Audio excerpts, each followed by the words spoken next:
Welcome back, guys, or if you're new to my channel, this is Automotive Anonymous, and this is the last recorded drive that I will have of my 2022 Subaru Outback. It is a turbo model, and mine specifically seems to get pretty good MPG, so this video is basically going to be a comparison driving about 100 miles between getting rid of my Outback Turbo and picking up the RAV4 Hybrid. We're going to be doing the same stretch of road. I'll try to record about the same distance. There is going to be an elevation drop of maybe like 1,000 feet in the Outback, and an elevation climb of about 1,000 feet in the RAV4, but over 100 miles, I don't think that's going to be that big of a difference. So we're going to see what kind of MPG we get. I'll check back in at 50 miles and then about at 100 miles just to see what the difference is. And I do think that this video is fairly relevant for a lot of you other guys who might have the turbo Outback, because mine specifically usually gets a little bit better than EPA rating, and it gets a little bit closer to the non-wilderness trim levels. But anyways, guys, if you get anything out of this video, please consider liking it. Comment your thoughts and opinions below. Otherwise, I'll check back at about 50 miles. I'll show you how we're doing and what the RPMs and all the things look like, as well as how these headlights are doing at night, which you'll also get to see how the headlights do in the RAV4. Alright guys, I am at the 50-mile marker. I had been going 80 miles per hour basically this whole time once getting out of some construction. There are a few semis up ahead, so we are held at a distance with the adaptive cruise control. But at just over 50 miles per hour, it looks like we are averaging 23.6, and I have found that this computer is pretty accurate when I hand calculate at the pump, but my tire pressure is a little bit lower than it would usually be. I've decided not to fill it up on this drive just because I'm going to sell the vehicle in another couple of hours, so it is a few PSI lower than usual, but still about 23.5 going 80 miles per hour on the interstate. Not bad, especially when you consider that highway rating, which is like 60 or 65 miles per hour, is only rated at 22 in the Outback Wilderness. All right, guys, we are back, and it is nearly 100 miles, and we took a little bit of a dip on our MPG. Now averaging basically 21, we've dropped about 2.7 or so, meaning probably double that difference for what we are, currently getting, probably in the 16, 17 mile per gallon range to drop the average to that amount. There's a slight uphill right now, but overall it really hasn't been. It's also not like exceptionally windy out, at least I don't feel or hear a lot of wind noise hitting the vehicle. And it is well warmed up. It's cold outside, 29 degrees, so this, the oil temp really isn't that hot. It's actually running very efficiently right now, but it is kind of sad to see that the MPG is what it is. If you guys haven't watched my review of driving different speeds in the Outback, watch that. I'll show you guys what the cover photo looks like right here, so you can search for it on my channel. It was pretty interesting. I did get a little bit better MPG results for 80 miles per hour and a lot of that, and drastically different even at 75, 70, 65, and 60 miles per gallon, with some of the best distances I've traveled in the upper 30s, but that was at a very cool and calm 50 miles per hour. But check out that video if you want to watch more. Otherwise, I am gonna go sell this car, hop into the new one, and in maybe 10 hours or so I'll be driving back the same stretch of road but the other direction, and we'll see what the RAV4 Hybrid can do.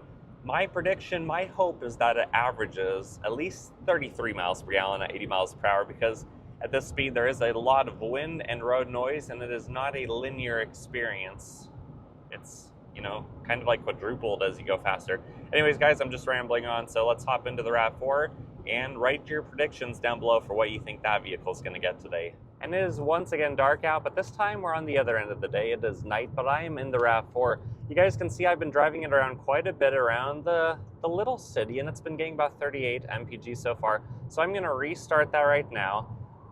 Just like in the first test, I'll check back with you guys when we are at 118 miles on the odometer, and then 168 to finish up this test. So we'll see what it does going 80 miles per hour. So after I get off, I'll go around the semi, we'll get up to speed, and we'll see what it can do. My prediction again is probably like 33 to 34, and you guys comment below what you think it's going to be. But I do want to mention initial impressions of driving the RAV4 Hybrid at night. The LED headlights are pretty good. They're probably pretty similar to the Outback, maybe a tiny bit less bright, but overall I think they are very comparable, and on camera I'm sure they're going to look pretty similar.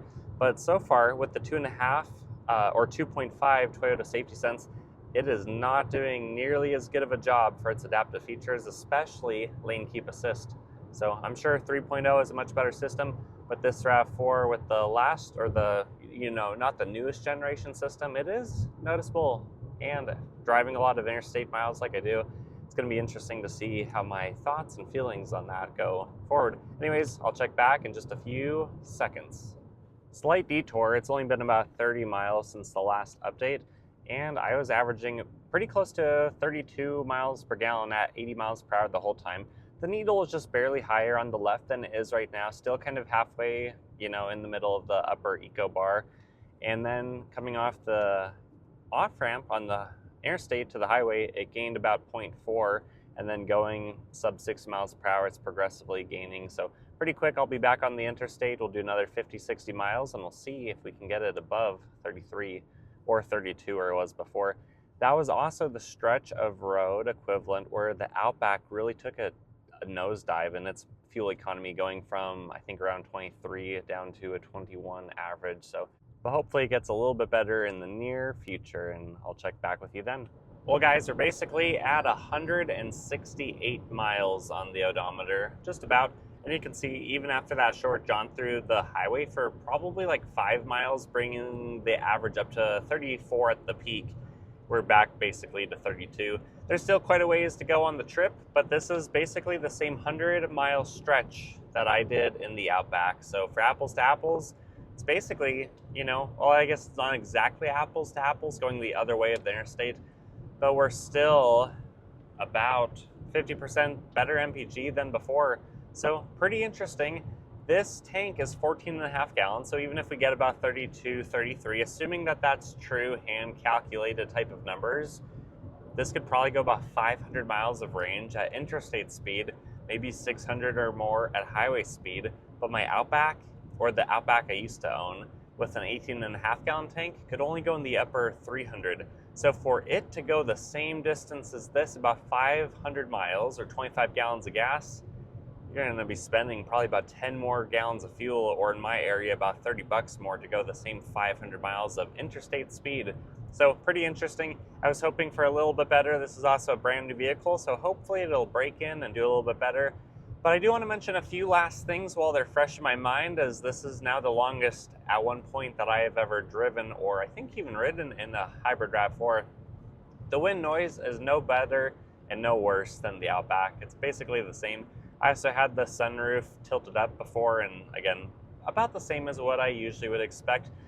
This vehicle weighs around 3,700 pounds, but it's the same size as our Subaru Forester, and being just a little bit heavier, it actually feels quite a bit more stable on the road. I actually think it feels almost as stable as the Subaru Outback. Maybe not quite, but it's very comparable to that, closer than to the Forester, which I am thrilled about. Also, the steering wheel in this, it feels heavier, as in it's harder to move. It doesn't just so finely move and bounce you around across the lane, which is another win for the RAV4. But what's bad, or what's sad, again, is the 2.5 Toyota Safety Sense. It doesn't seem to do a very good job. It doesn't seem to be as confidence-inspiring as the Subaru, which the Subaru can get a little bit grumpy at times. It likes to beep at you, likes to flash at you, at least the basic heads-up display I had. So I don't know that this safety system I trust as much. It's less overbearing compared to the Subaru. That was a little bit too much. For reference, this is CGI, but when you would unbuckle your seatbelt in the Subaru, in cruise control, it kicks you out of cruise control, so you instantly start slowing down.